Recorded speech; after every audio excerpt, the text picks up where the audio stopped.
Welcome to mid day education. This is Aditya Modi from NIT Trichy. आज हम लोग फिजिक्स का chapter class 9 force and laws of motion का lecture 2 देखेंगे। लेक्चर 1 पहले अपलोड हो चुका है, तो जो लोग नए आए हैं उनके लिए ये संदेश, सारा वीडियो लेक्चर आपको मिल जाएगा हर चैप्टर का। कुछ चैप्टर का हो चुका है, कुछ चैप्टर का हो रहा है, कुछ चैप्टर का होएगा। नोट्स इस चैप्टर का जाकर डिस्क्रिप्शन से जरूर डाउनलोड करें। ये नोट्स बहुत ही प्रिसाइज और यूजफुल है और क्वेश्चन न्यूमेरिकल से मिल जाएगा, तो आप नोट्स जाकर डिस्क्रिप्शन में देख सकते हैं और डाउनलोड करके इसको रिवाइज भी कीजिए। तो स्टार्ट करते हैं लेक्चर 2। सबसे पहले इनर्सिया, जहाँ हम लोग खत्म किए थे। तो इनर्सिया क्या है? It is the tendency of a body to oppose any change in its state of rest और uniform motion is called inertia. Means कि कोई एक बॉडी होता है, ठीक है, तो वो अगर यूनिफॉर्म मोशन में रहता है, तो अगर वेलोसिटी v से स्ट्रेट लाइन में चल रहा है तो वो यूनिफॉर्म मोशन में ही रहना चाहता है। ठीक है, वो नहीं चाहता है कि रुके, डायरेक्शन चेंज करे। वो अपना स्टेट ऑफ रेस्ट और state of uniform motion change नहीं करना चाहता है और वो अपोज करता है। अगर आप फोर्स लगाए यहाँ पे हाथ से और वेलोसिटी v से जोर से जा रहा है, तुरंत नहीं रुक जाएगा, कुछ दूर तक रुकेगा, बहुत भी स्पीड से जा रहा है।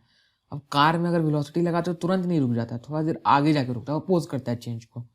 और कोई बॉडी रेस्ट में है, ये नहीं कि आप टच के वो चलना चालू कर दिया, थोड़ा फोर्स लगाना पड़ता है, वो अपोज करता है चेंज को। उसको लोग करते हैं इनर्सिया। अच्छा से समझेंगे हम लोग इसको। तो पहले टाइप्स ऑफ इनर्सिया देखते हैं। टाइप्स ऑफ इनर्सिया समझेंगे तो इनर्सिया अपने आप क्लियर हो जाएगा और अच्छा से। तो सबसे पहले होता है इनर्सिया ऑफ रेस्ट, फिर आता है इनर्सिया ऑफ मोशन, फिर आता है इनर्सिया ऑफ डायरेक्शन। अब एक एक करके हम लोग देखेंगे विद एग्जाम्पल। ओके, तो सबसे पहले आप देखिए इनर्सिया ऑफ रेस्ट। ठीक है, तो इनर्सिया ऑफ रेस्ट में क्या है? The tendency of a body to oppose any change in state of rest is known as inertia of rest. इसका मतलब क्या हुआ?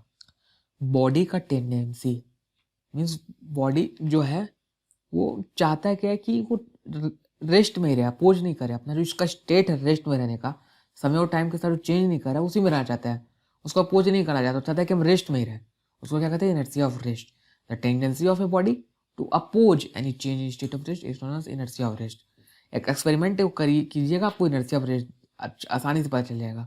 स्टेप 1 में क्या है कि एक गिलास लीजिए, ठीक है, इसके ऊपर एक कार्ड रखिए, ठीक है, कागज, हल्का सा मोटा कागज, और इसके ऊपर सिक्का रखिए।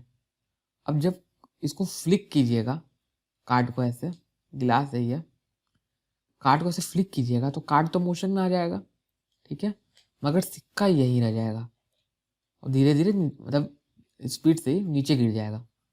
वो रेस्ट में रहता है यहाँ पे।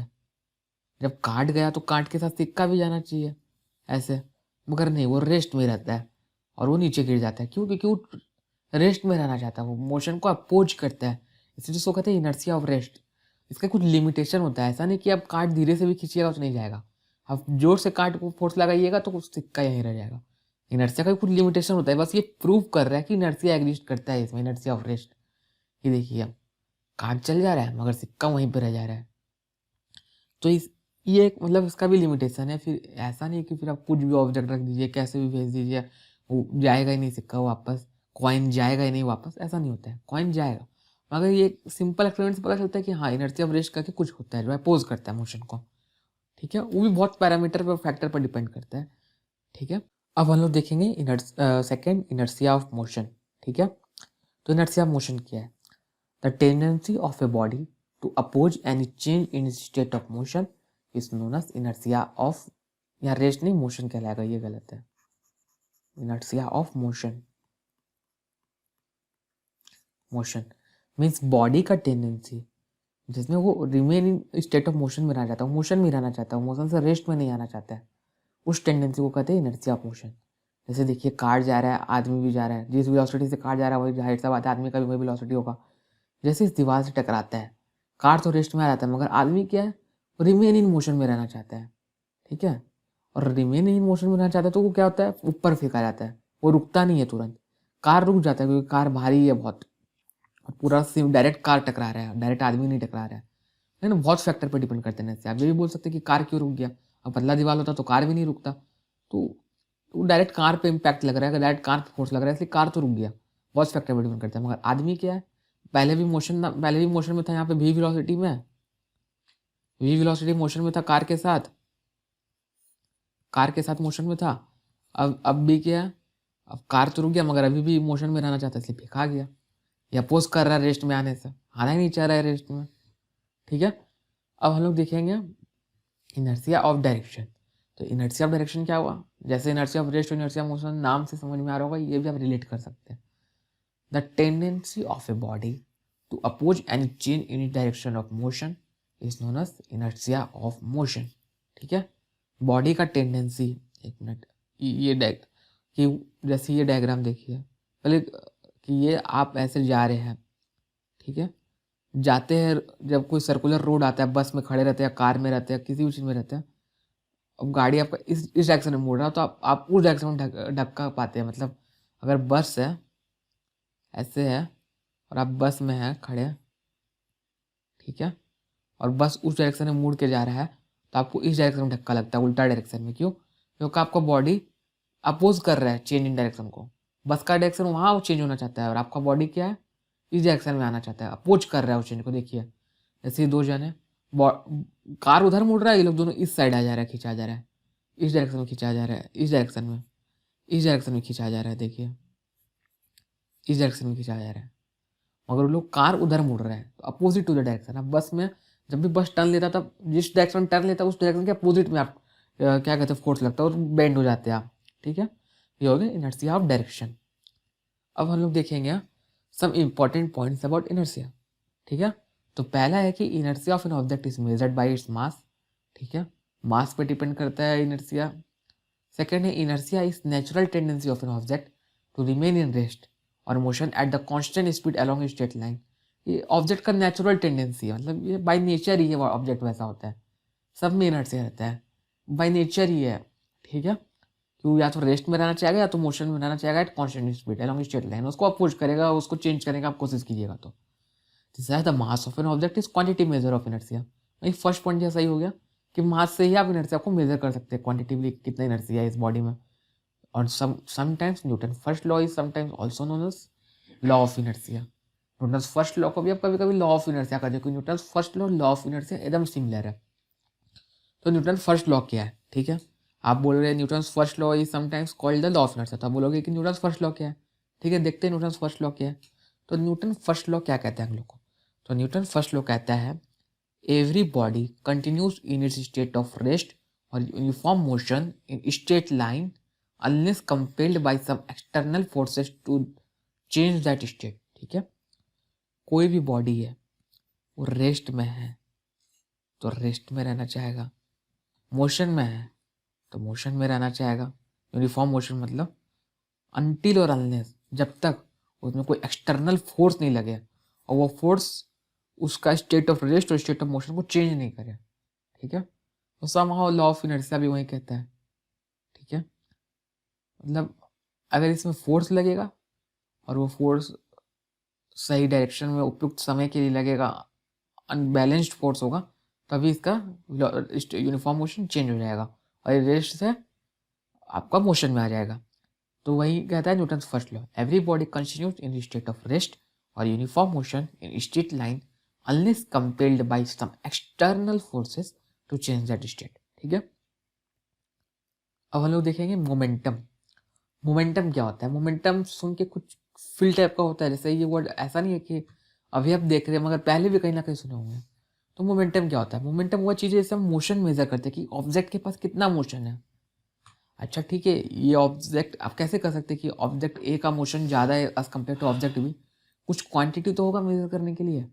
जैसे ये चीज़ का वजन ज़्यादा है, इस चीज़ का वजन कम है इस चीज़ से, आप मेजर करते हो वेट से कि इसका वेट कम है इसका वेट ज़्यादा है। जैसे बॉडी ए और बॉडी बी में किसके पास ज़्यादा मोशन है, ये मेजर करते हैं लोग मोमेंटम से। ठीक है, तो मोमेंटम क्या हुआ? A product of mass and velocity of a body is called momentum. Momentum को क्या डिफाइन किया गया? मास और velocity, product of mass and velocity, P equals to mass into velocity, M B. ठीक है, product of mass and velocity. Mass and velocity क्यों लिया गया? देखिए इम्पैक्ट से डिसाइड किया गया कि मोमेंटम क्या होगा। दो ऑब्जेक्ट है ए और बी, बी का मास ज़्यादा है, ठीक है, दोनों सेम वेलोसिटी v से चल रहा है, ठीक है। रास्ता में कोई एक आदमी आ जाता है, तो उसको किससे ज़्यादा धक्का लगेगा, ए से या बी से? दोनों, इसका मास मान लीजिए 20 kg है, इसका मास 10 kg है। 20 kg जो सेम वेलोसिटी से चल रहा है भले, मगर 20 kg से ज़्यादा धक्का लगेगा, मतलब बॉडी बी का ज़्यादा इम्पैक्ट है। इसका मतलब क्या हुआ, मोशन जो है डायरेक्टली प्रोपोर्शनल टू मास होता है, ठीक है। अब मान लीजिए दोनों बॉडी ए और बी दोनों का सेम मास है, ए बी दोनों का मास m है, मगर ये 10 मीटर पर सेकंड से चल रहा है और ये 10 और ये 20 मीटर पर सेकंड से चल रहा है। फिर से वही आदमी आ जाता है, तो अब इसको किससे ज़्यादा धक्का लगेगा, अब 20 से ज़्यादा धक्का लगेगा। भले दोनों का सेम मास है मगर इसका वेलोसिटी ज़्यादा है। जैसे क्या पता चला, motion directly proportional to velocity होता है, तो मोशन को मेजर करने के लिए क्वांटिटी इंट्रोड्यूस कर दिया गया, momentum equals to mass into velocity. जिसका मास इंटू वेलोसिटी ज़्यादा हुआ उसके बाद ज़्यादा मोशन है, ठीक है। क्योंकि मोशन तो मास पे भी डिपेंड कर रहा है, वेलोसिटी पे भी डिपेंड कर रहा है, तो मास इंटू वेलोसिटी से हमको पता चलेगा किसका ज़्यादा मोशन है, ठीक है। It is denoted by P, P letter से इसको डिनोट किया जाता है, और it is a vector quantity, ये भी वेक्टर क्वांटिटी है। और P equals to M V हो गया, मास इंटू वेलोसिटी। अब हम लोग एक क्वेश्चन देखते हैं, simple question. A car of mass 1000 kg is moving with a velocity of 72 kilometre per hour, find its momentum, ठीक है। एक कार है, ठीक है, एक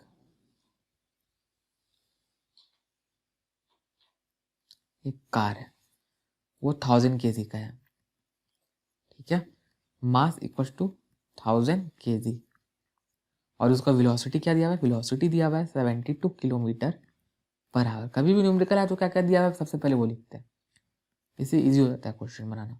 इसको आप मीटर पर सेकंड में कन्वर्ट कर दीजिए, 1000 सेकंड के लिए 3600 सेकंड होता है, ये कट के 5 और ये 18 आ जाता है, और ये इसको इससे कटेगा तो 4 हो जाएगा, ये हो जाएगा 20 मीटर पर सेकेंड, ठीक है। और मोमेंटम का डिफाइन किया, v equals to mass into velocity equal to 1000 into 20, इसको क्या आएगा 20,000, और यूनिट क्या हो जाएगा, मास इंटू वेलोसिटी, तो kg मीटर पर सेकेंड, ये ऐसा यूनिट हो गया, ठीक है। तो आप लिख सकते हैं p equal to 20,000 kg metre per second, ठीक है। ये इस बॉडी का मोमेंटम हो गया। तो आज का लेक्चर यही समाप्त करते हैं। अगला लेक्चर में हम लोग Newton second law of motion देखेंगे। आप लोग ये नोट्स जो मैं पढ़ाया हूँ उसका पीडीएफ फॉर्मेट में ये नोट्स डिस्क्रिप्शन में दिया हुआ है, तो आप जाके डाउनलोड करें और रिवाइज करें चैप्टर को। वापस से मिलते हैं अगले लेक्चर में, और बाकी भी लेक्चर अपलोडेड है और होने वाला भी है, तो आप सब सब्सक्राइब कर सकते हैं और बेल आइकन भी दबा सकते हैं, और इसको शेयर भी कर दीजिए ताकि ये ज़्यादा से ज़्यादा लोगों के पास पहुँचे, ठीक है। तब मिलते हैं फिर, धन्यवाद।